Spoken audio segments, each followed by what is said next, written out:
ብዙዎቻችን የቴስላን ካምፓኒ ስናስብ ፈጥኖ ወደ አእምሯችን የሚመጣው ቢሊዮነሩ ኤለን መስክ ነው።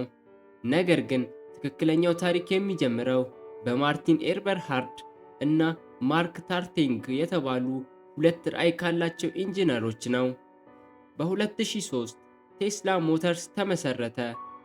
በ2004 ኤለን መስክ $6.5 ሚሊዮን በማፍሰስ ትልቁ ባለድርሻ እና የቦርዱ ሊቀመንበር ሆኖ ተቀላቀለ። በወቅቱ የኤሌክትሪክ መኪና ማለት አዝጋሚና አሰልቺ የሆነ የጎልፍ መጫወቻ መኪና ተደርጎ ነበር የሚታሰበው። ቴስላ ይህንን አስተሳሰብ ለመስበር የመጀመሪያውን መኪና ሮድስታር የተሰኘውን የስፖርት መኪና በ2008 አስተዋወቀ። ሮድስታር በአንድ ቻርጅ ወደ 400 ኪሎ ሜትር የሚጓዝ ከ0 እስከ 100 ኪሎ ሜትር በ4 ሰከንድ ብቻ የሚምዘገዘግ አውሬ ነበር። ዓለም ደነገጠች። ነገር ግን የስኬት መንገዱ አልጋ ባልጋ አልነበረም። በ2008 የዓለም ኢኮኖሚ ቀውስ ሲከሰት ቴስላ ለመክሰር እና ከገበያው ለመውጣት ጥቂት ቀናት ብቻ ቀርተውት ነበር። ኤለን መስክ ይህንን ሀብት በሙሉ ለማውጣት የመጨረሻውን ሳንቲም ለኩባንያው ህልውና ሰጠ። ኩባንያው ከሞት አፋፍ በፀጉር ስንጥር ተረፈ። ከዛም በ2012 ዓመተ ምህረት የዓለም መኪና ኢንዱስትሪ ለዘላለም ያናወጠው ሞዴል ኤስ ተወለደ። ሞዴል ኤስ ተራ የኤሌክትሪክ መኪና ብቻ አልነበረም።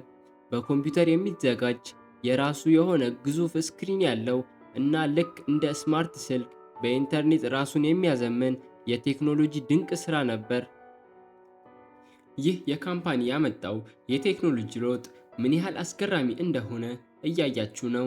እነዚህ አይነት ዓለምን የቀየሩ የመኪና ቴክኖሎጂዎች እና የካምፓኒ ታሪኮች ወደፊት እንዳያመልጧችሁ አሁኑኑ ሰብስክራይብ በማድረግ የቻናላችን ቤተሰብ ይሁኑ።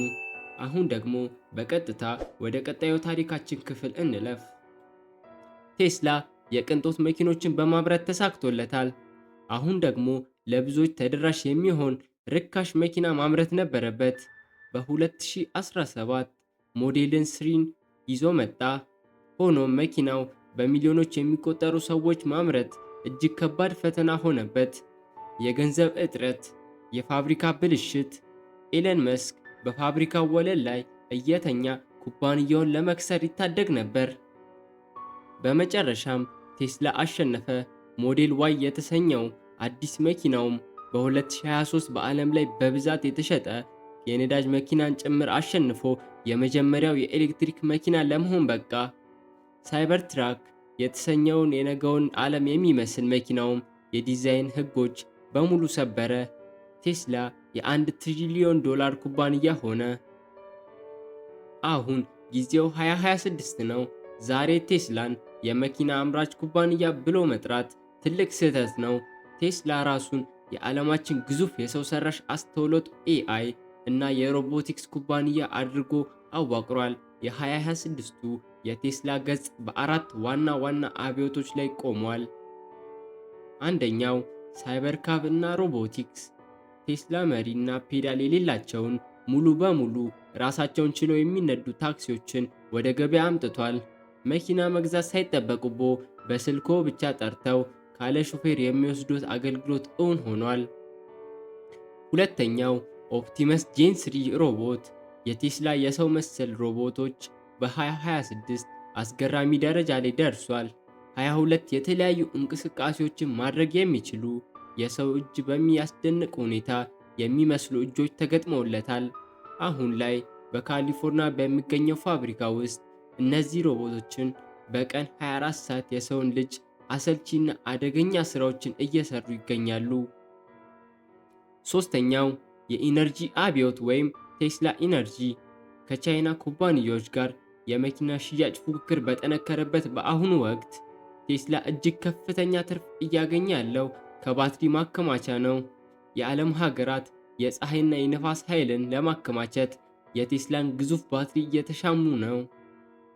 አራተኛው ቴራፋብ እና ኤአይ ቺፕስ።